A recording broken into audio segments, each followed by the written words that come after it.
Hey everybody, it's your boy Devin's World, and today we are going to be looking through the heart-wrenching yet pure and beautiful music catalog of 7Feet, and I'll be telling you all my thoughts and traveling through his story. And you're no longer here to ease my anxious mind. I think I see it clear now. Ever been the time? As this is the first episode of Artist Profiles, I just want to give you a bit of a glimpse into what I plan on doing in this video. In basic terms, in this video, I hope to figure out what songs have really defined 7Feet and who he is as an artist, and also what sets him apart from the other artists in the scene. From the beginning of 7Feet's musical journey, he's maintained a very authentic look and a cohesive story of himself through his music. He's also in a unique position where he only has 13 original songs in his SoundCloud catalog, which gives the listener a much easier time following chronologically through his story and understanding him as an artist. And in this scene, it's really common for artists to have hundreds of songs released on their SoundCloud accounts. Even myself, I believe I have over 100, significantly over 100 songs uploaded to my SoundCloud. But what this speaks to is the methodical nature of 7Feet and his curation of his catalog. I actually spoke on the phone recently to 7Feet, and we talked a lot about inspiration. And he told me that inspiration is pretty much the main key part of music for him. When he's not inspired by something in his life, it's hard for him to make a release that he's proud of. What that really says to me is that every song is sort of like a dot on a timeline for 7Feet. Not all of his songs are about current events. He has a lot of songs about his past struggles with addiction. However, what this says to me is that each of these songs is like a dot on the timeline where those thoughts about his past addiction were on the front of his mind, which I think is really interesting. 7Feet's catalog is very much like a musical journal, sort of like a group of musical therapy sessions almost, where he takes you through the good, the bad, and the ugly throughout his life. And since I've been in the scene, I started about a little over a year ago, where I've been really seriously working with a lot of the artists here. I was aware of 7Feet and his music, but one very important thing is that from the beginning, I always listened to his music as a fan. For a lot of artists, I think because you're personally friends with a lot of the artists you meet in the scene, you listen as a peer, you listen as a supporter. Whereas for me at the time, when I first became aware of 7Feet, I didn't know him personally, so I really listened pretty much as a fan. Like when I first heard his music, I was like, wow, this is really good. I would listen to this in my free time, and I was very blown away and taken aback, so I immediately became a fan before I even knew him. I really hope this allows me to provide even more clarity, because now you know I'm listening from the point of view of the average listener, the average fan. Now, jumping right in, starting from the beginning of 7Feet's catalog, I feel like it's very much like a cold open to a show. It's like when in Criminal Minds, the very first scene of the show is, the serial killer is chasing after the victim in the woods or something like that. 7Feet kind of throws you into the deep end with his song Mad at You. I'm just a messed up liver in a attitude. Swear to God, I don't wanna be mad at you. Which is sort of the very first song that I feel is a defining moment in his catalog. Mostly because it's his first song, but for other reasons as well. A big part of this is because this song is sort of about a number of different subjects that all of them get touched upon in later songs in his catalog, which I think is really interesting. Addiction, relationships, pain, it covers all the bases, but on an amazing lo-fi beat that we don't see very often from 7Feet later in his catalog. This is really the only song that sounds like this, and it is also the perfect intro to the rest of his work. 7Feet then follows this release with Finally Sober, where he tells the story of his addiction struggles. Finally sober, but what does it mean?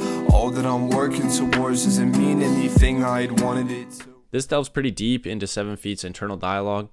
I feel like this is a really important storytelling mission for 7Feet, and though this track does have a pretty short runtime, I think he really only wanted to give us a sort of just a taste, just a glimpse into that addiction. I think it's done super effectively, and it really sets the stage for what's to come in the future of his music as well. Moving further into the discography, 7Feet does start to introduce features into his music. Generally, I find these features to be all pretty well done, and I think that 7Feet makes sure that everyone he's picking to be on the songs won't take anything away from the story that he's trying to tell. I've also noticed that in each of the songs, he tends to pick someone that's similar in style and vocal tone to what he's trying to achieve on the song as well. This just speaks to the methodical nature and the curation of songs that I sort of spoke about in the beginning of this video. However, what sets 7Feet apart from those that he works with is that his process of making music is a little bit different. He openly told me that music theory isn't necessarily his strong suit, but what's so cool about this is that you would think he's an expert. By listening to his music, you would think that he knows a whole hell of a lot about music theory, about how to structure a song, and a lot of this, I think, is just second nature to him without even having to know. His clear-cut mix feels studio grade, and that's very hard to find in the underground. I think it puts him, ahead above the competition, being able to put together a song that sounds like it could come on a professional record. Though I do think that these feature songs tend to be very fun listens, I don't think that the next critical musical moment for 7Feet comes until another back-to-back release pattern. This pair of tracks starts with the song Limerence. I don't really want to die, I just want a warm embrace. Looking at you from the sky, but I can't see your face.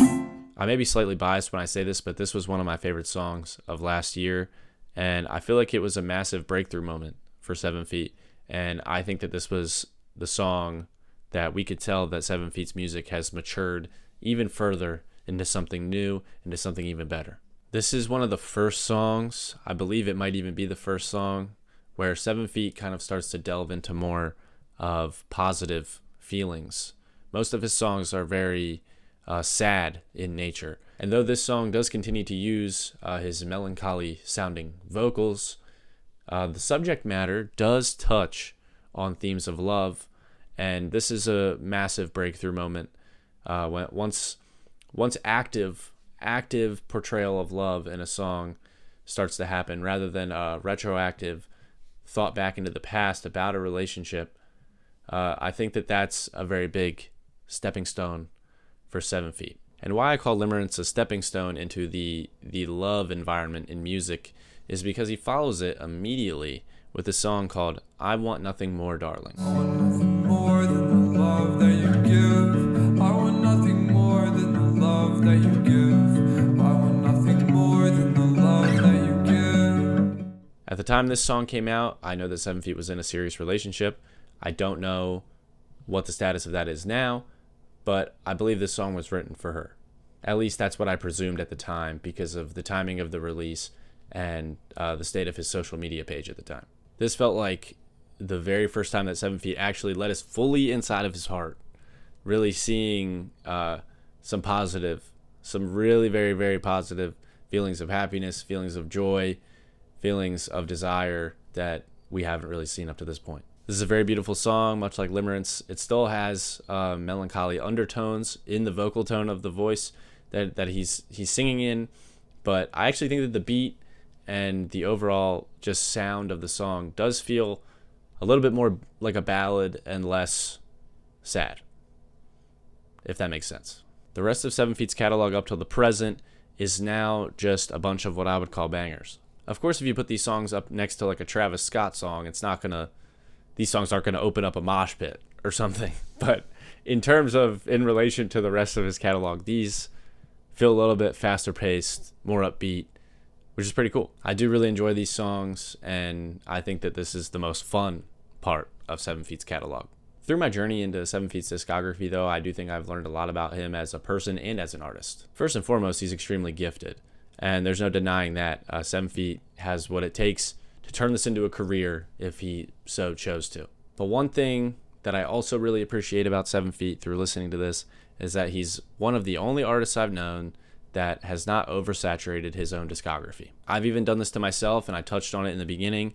I have way too many songs, and 7Feet is one of the only people I know that has just the right amount of songs that perfectly encapsulates exactly the timeline that he's gone throughout his music journey, and that's just something I admire greatly.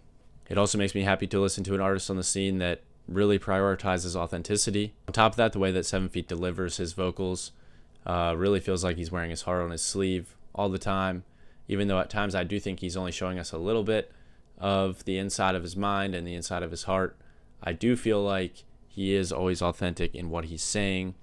Some songs go deeper than others, but like I said, there's a priority on the integrity of the songs. Long story short, 7feet took the pain of his own past addictions and turned it into an inspiration to grow as a human being and to tell his story through music. We watch every step of the way through his addiction stories to his love stories, and now hopefully we will get to see his stories of his relationship with Jesus, because he has now been opening up more and more on social media about his relationship with God, his relationship with Jesus Christ, and his relationship with Christianity.